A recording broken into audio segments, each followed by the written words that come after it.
नमस्कार विद्यार्थी मित्रो, या अगोदरच्या तासामध्ये आपण सहकारी संस्थांचे जे काही हिशोब आणि हिशोब तपासणी आहे तर त्या हिशोब तपासणी संदर्भातील जे काही फायदे आहेत तर त्या फायद्यांसंदर्भात आपण माहिती पाहिलेली आहे। तर या तासामध्ये आपल्याला महाराष्ट्र सहकारी संस्था कायदा 1960 मध्ये सहकारी संस्थांची जी काही हिशोब तपासणी केली जात असते तर त्या हिशोब तपासणी संदर्भात कुठल्या प्रकारच्या तरतुदी केलेल्या आहेत तर त्या तरतुदी संदर्भात किंवा नियमांसंदर्भात आपल्याला माहिती पाहिजे आहे की समाजातील जो काही दुर्बल घटक आहे तर तो दुर्बल घटक संघटित होऊन किंवा एकत्र येऊन सहकारी संस्था स्थापन करत असतो आणि या सहकारी संस्था स्थापन केल्यानंतर त्या संस्था आपले जे काही सभासद आहेत तर त्या सभासदांना वेगळ्या प्रकारचे जे काही सुविधा आहेत तर त्या सुविधा उपलब्ध करून देण्याचं जे काही कार्य आहे तर ते कार्य पार पाडत असतात।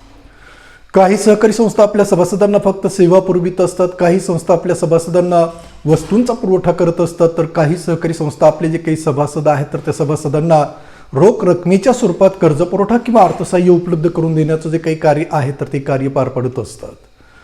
मग समाजातील या दुर्बल घटकांना संघटित होऊन किंवा एकत्र येऊन या ज्या काही सहकारी संस्था स्थापन केलेल्या असतात तर या सहकारी संस्था वेगळ्या प्रकारची जी काही कार्य आहे तर ती कार्य आपल्या सभासदांसाठी पार पाडत असतात। तेव्हा या सहकारी संस्थांनी आपली कार्य कशा पद्धतीनं पार पाडावीत, या सहकारी संस्थेनं केलेले जे काही व्यवहार आहेत तर ते व्यवहार कशा पद्धतीनं करावेत आणि सहकारी संस्थेनं केलेले व्यवहार वेगळ्या हिशोब पुस्तकांमध्ये किंवा पत्रकांमध्ये कशा पद्धतीनं नोंदवावेत। कारण सहकारी संस्थांनी जर हिशोब किंवा जमा खर्च ठेवले नाही तर संस्थेचा कारभार नियमाला अनुसरून चाललेला आहे की नियमांचं उल्लंघन करून चाललेलं आहे, सभासदांचं आर्थिक हित अबाधित आहे का धोक्यामध्ये गेलेलं आहे, तर या ज्या काही बाबी आहेत तर या बाबी निदर्शनास येणार नाहीत किंवा लक्षात येणार नाहीत।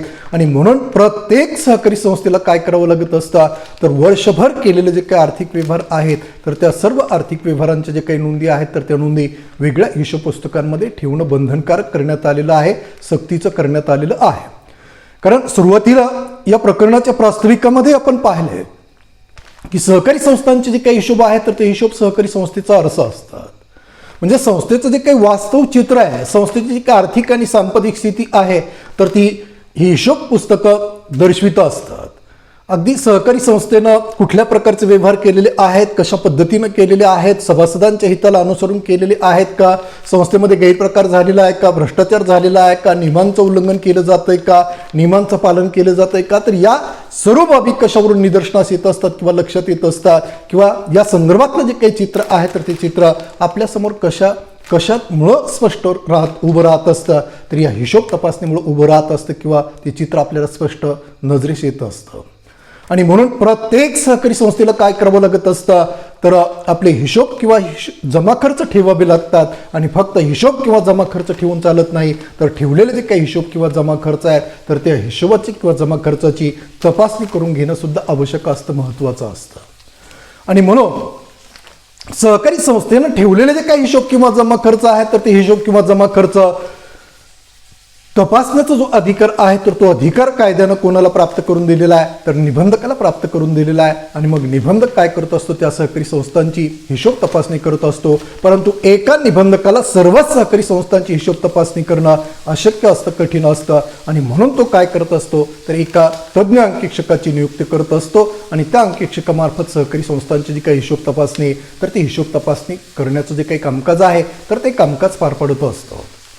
मग विद्यार्थी मित्र, तर या हिशोब आणि हिशोब तपासणी संदर्भात सहकार कायद्यामध्ये कुठल्या प्रकारच्या तरतुदी केलेल्या आहेत तर त्या तरतुदी संदर्भात आपल्याला आता माहिती पाहिजे। तर सर्वात पहिली तरतुद या हिशोब आणि हिशोब तपासणी संदर्भात केलेली आहे की सहकारी संस्थांचं सहकार वर्ष किंवा आर्थिक वर्ष। तर कुठल्याही प्रकारची कार्य पार पडणारी सहकारी संस्था असो तर प्रत्येक सहकारी संस्थेचं आर्थिक वर्ष एक समान किंवा एकसारखं असावं अशा प्रकारचं मत अनेक सहकार तज्ज्ञांना व्यक्त केलं। आणि सहकार तज्ज्ञांना व्यक्त केलेलं जे काही मत आहे तर ते मत लक्षात घेऊन सहकारी संस्थांचं जे काही आर्थिक वर्ष आहे तर ते आर्थिक वर्ष एकसारखं किंवा एक समान निश्चित करण्यात आलेलं आहे। मग सेवा पुरवणारी संस्था असो, वस्तू पुरवणारी संस्था असो, कर्ज पुरवठा करणारी संस्था असो, कुठल्याही प्रकारचं कार्य पार पडणारी संस्था असेल तर त्या सर्व सहकारी संस्थांचं जे आर्थिक वर्ष आहे तर ते आर्थिक वर्ष एकसारखं किंवा समान निश्चित करण्यात आलेलं आहे। तर सहकारी संस्थांचं जे आर्थिक वर्ष आहे तर ते आर्थिक वर्ष 1 एप्रिलला सुरू होत असतं आणि 31 मार्चला संपत असतं। म्हणजे 1 एप्रिल ते 31 मार्च अशा प्रकारचं जे काही सहकारी संस्थांचं आर्थिक वर्ष आहे तर ते आर्थिक वर्ष निश्चित केलेलं आहे। जर सहकारी संस्थांचं आर्थिक वर्ष एक समान नसाल तर सहकारी संस्थेचे आर्थिक व्यवहार केव्हापासून म्हणजे हिशोब तपासणीसाठी ग्राह्य धरले जावेत, कुठपासून हे व्यवहार तपासले जावेत, तर या संदर्भातला जो काही निर्णय आहे तर तो निर्णय घेणं कठीण जाईल। म्हणून ही समस्या हिशोब तपासणाऱ्या व्यक्तीसमोर उभी राहू नये म्हणून काय करण्यात आलेलं आहे की सर्व सहकारी संस्थांचं आर्थिक वर्ष हे 1 एप्रिलला सुरू होऊन ते 31 मार्चला संपल अशा प्रकारची तरतूद सहकार कायद्यामध्ये करण्यात आलेली आहे। आणि त्या तरतुदीनुसार मग सर्व सहकारी संस्था आपलं आर्थिक वर्ष 1 एप्रिलला सुरू करत असतात आणि ते 31 मार्चला संपवित असतात।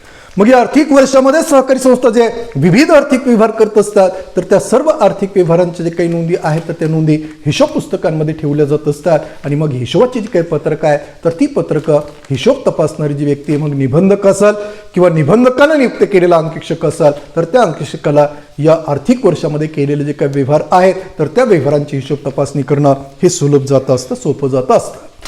तेव्हा हे जे काही आर्थिक वर्ष आहे तर या आर्थिक वर्षाला सहकार वर्ष म्हणून देखील ओळखलं जातं किंवा संबोधलं जातं। म्हणजे सहकारी संस्थांचं जे काही आर्थिक वर्ष आहे तर त्या आर्थिक वर्षाला सहकार वर्ष म्हणून देखील ओळखलं जातं। आणि या सहकार वर्षामध्ये सहकारी संस्था जे सर्व आर्थिक व्यवहार करत असतात तर त्या सर्व आर्थिक व्यवहारांच्या नोंदी ठेवल्या जाव्यात आणि ठेवलेल्या जे काही नोंदी आहेत तर त्या नोंदी संदर्भातली जी काही पुस्तकं आहेत तर ती पुस्तकं तपासली जावीत। तर या अशा प्रकारची जी काही तरतूद आहे तर ती तरतूद या सहकार कायद्यामध्ये केलेली आहे। त्यानंतर हिशोब आणि हिशोब तपासणी संदर्भात दुसरी तरतूद केलेली आहे निबंधकामार्फत हिशोब तपासणी। तर सहकारी संस्थांचे जे काही हिशोब किंवा हिशोब तपासणी तर हिशोब आणि हिशोब तपासणी कुणी करावी, हिशोब लिहिण्याचं जे काही कामकाज आहे तर ते कामकाज कोण पार पडत असतं। संस्थेमध्ये नियुक्त केलेले जे अधिकारी कर्मचारी आहेत तर ते अधिकारी कर्मचारी काय करत असतात, सहकारी संस्थांचे हिशोब नोंदवित असतात। म्हणजे 1 एप्रिल ते 31 मार्च या आर्थिक वर्षामध्ये संस्था जे विविध आर्थिक व्यवहार करत असते, प्रत्येक सहकारी संस्था दैनंदिनरित्या वेगळ्या प्रकारचे आर्थिक व्यवहार करत असते आणि केलेले जे काही सर्व आर्थिक व्यवहार आहेत तर ते सर्व आर्थिक व्यवहार काय केले जात असतात तर वेगळ्या हिशोब पुस्तकांमध्ये किंवा पत्रकांमध्ये नोंदवले जात असतात। मग ही हिशोब पुस्तकं नोंदवण्याचं जे काही कामकाज आहे तर ते कामकाज कोण पार पडत असतं तर त्या सहकारी संस्थेमध्ये नियुक्त केलेला जो काही सचिव आहे किंवा इतर जे काही अधिकारी कर्मचारी आहेत तर ते अधिकारी कर्मचारी आणि सचिव काय करत असतो तर सहकारी संस्थेनं केलेले जे काही सर्व आर्थिक व्यवहार आहेत तर त्या सर्व आर्थिक व्यवहारांच्या नोंदी वेगळ्या हिशोब पुस्तकांमध्ये करण्याचं जे काही कामकाज आहे तर ते कामकाज पार पडलं जात असतं किंवा पार पडत असतं। मग सहकारी संस्थेनं ही जी काही हिशोबाची पुस्तकं किंवा पत्रकं तयार केलेली आहेत तर ही पत्रकं किंवा पुस्तकं आर्थिक वर्षातून किमान एकदा तपासली जावी अशा प्रकारची तरतूद सुद्धा सहकार कायद्यामध्ये केलेली आहे।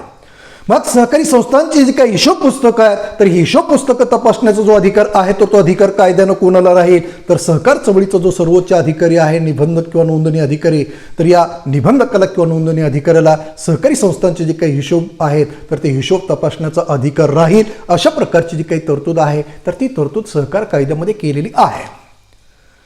म्हणजे निबंधक हा सर्वोच्च अधिकारी असतो आणि या सर्वोच्च अधिकाऱ्यालाच सहकारी संस्थांचे जे काही हिशोब आहेत तर ते हिशोब तपासण्याचा अधिकार राहील।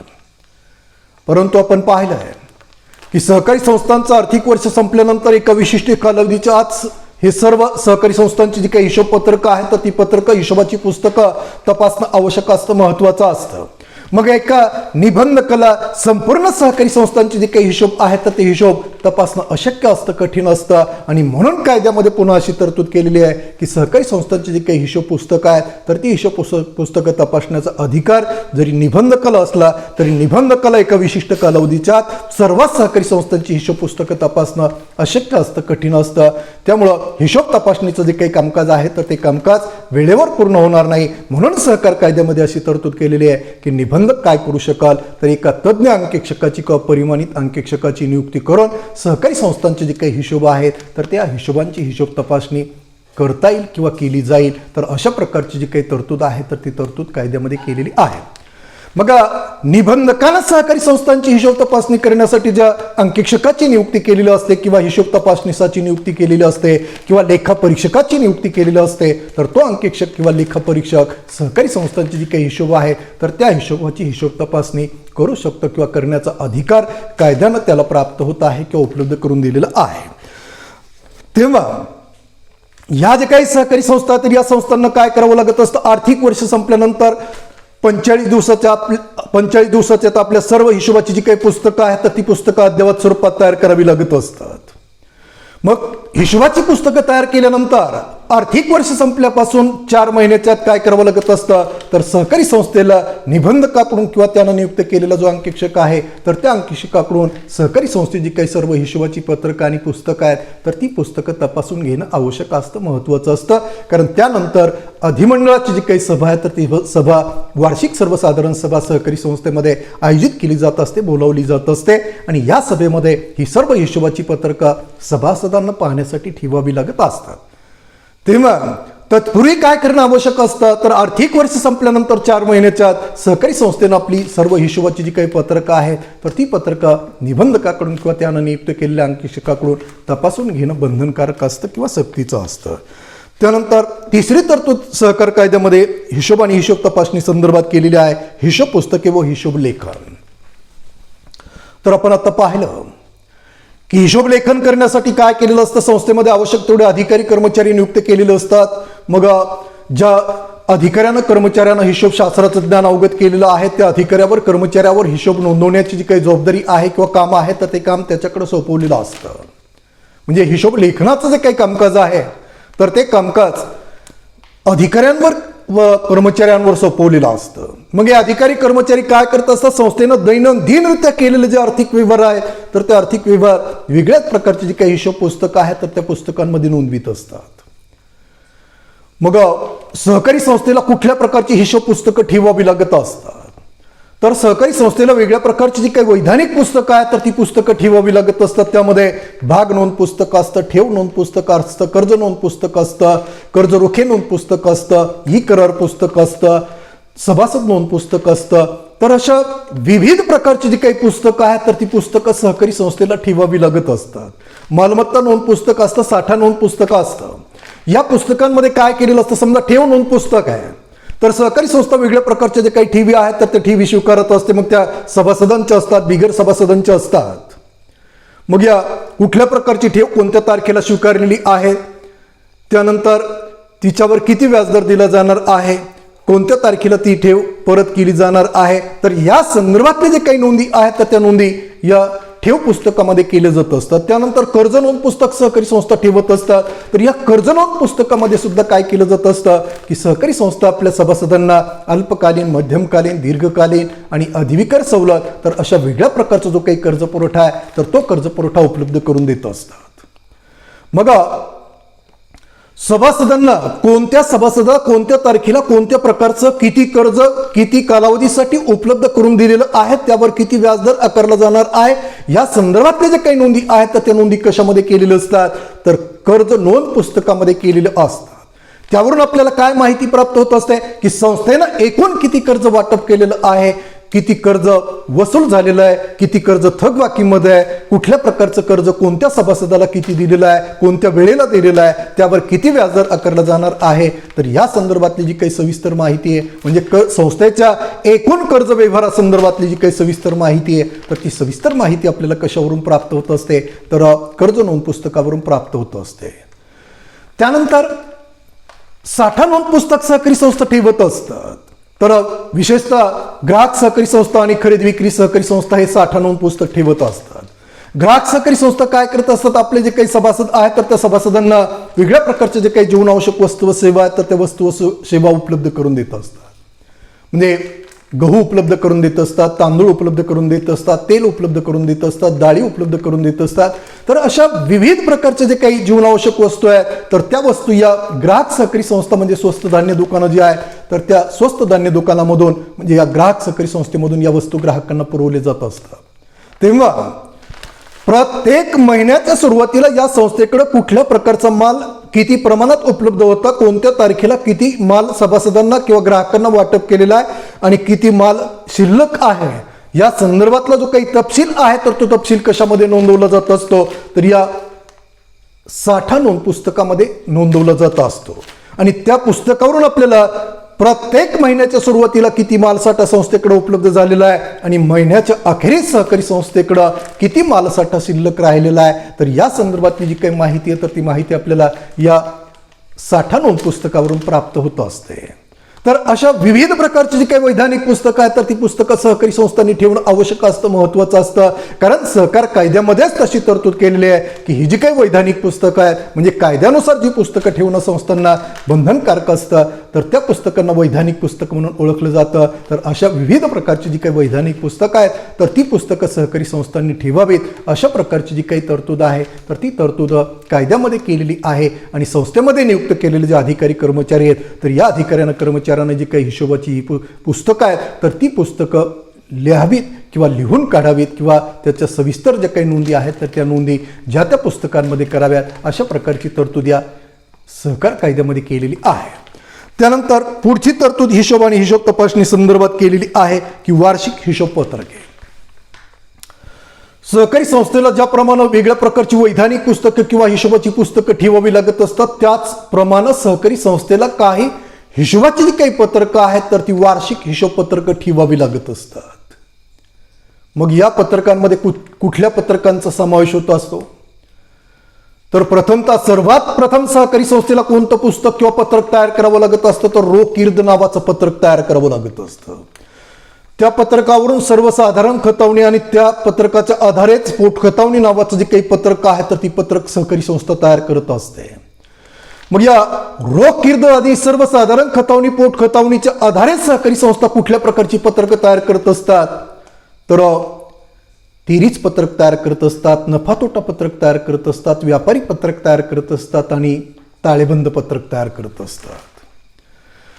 तर प्रत्येक सहकारी संस्थेला आपली जी काही वार्षिक अधिमंडळाची जी काही वार्षिक सर्वसाधारण सभा आहे तर त्या सभेमध्ये काय करावं लागत असतं तिरीच पत्रक सभासद सभेसमोर ठेवावं लागत असतं, नफा तोटा पत्रक ठेवावं लागत असतं आणि ताळेबंद पत्रक ठेवावं लागत असतं. या पत्रकांना सर्व सभासदांची जी काही संमती आहे तर ती संमती मिळवणं आवश्यक असतं किंवा बंधनकारक असतं. जोपर्यंत सभासदांची संमती या पत्रकांना मिळत नाही तोपर्यंत संस्थेनं केलेले व्यवहार वैध ठरत नाहीत आणि संस्थेनं तयार केलेली जी काही हिशोबाची पत्रकं आहेत तर ती पत्रकं सुद्धा कायदेशीर ठरत नाहीत. आणि म्हणून प्रत्येक सहकारी संस्थेला काय करावं लागत असतं तर ही नफा तोटा पत्रक, तिरीच पत्रक आणि ताळेबंद पत्रक जे आहे तर ती पत्रक अद्ययावत स्वरूपात शास्त्रशुद्ध पद्धतीनं तयार करावी लागत असतात. आणि वार्षिक सर्वसाधारण सभेमध्ये काय करावी लागत असतात तर सभासद सभेसमोर हीच पत्रकं ठेवावी लागत असतात. तर हे जे काही तिरीच पत्रक, नफा तोटा पत्रक आणि ताळेबंद पत्रक सहकारी संस्थेला तयार करावं लागत असतं तर त्या पत्रकांपैकी नफा तोटा पत्रक आणि ताळेबंद पत्रक सहकारी संस्थेनं एका विहित नमुन्यामध्ये तयार करणं आवश्यक असतं, महत्वाचं असतं. अगदी कशाही पद्धतीनं ही जी काही हिशोबाची पत्रकं आहेत तर ती पत्रकं तयार करून चालत नाही. तर नफा तोटा पत्रक आणि ताळेबंद पत्रक नमुना न मध्येच तयार करणं आवश्यक असतं, महत्वाचं असतं. तर या नमुन्यामध्ये ही जी काही पत्रकं आहेत तर ती पत्रकं तयार केल्यानंतर ती विधिग्राही ठरत असतात, कायदेशीर ठरत असतात. आणि म्हणून या ज्या काही सहकारी संस्था आहेत तर त्या संस्था ही जी काही महत्वाची हिशोब पत्रकं आहेत तर ती पत्रकं एका नफा तोटा पत्रक आणि ताळेबंद पत्रक नमुना न मध्ये तयार करत असतात. तर अशा पद्धतीनं ही जी काही हिशोबाची पत्रकं आहेत तर ती पत्रकं सहकारी संस्थेला तयार करावी लागत असतात किंवा तयार करणं आवश्यक असतं, महत्त्वाचं असतं.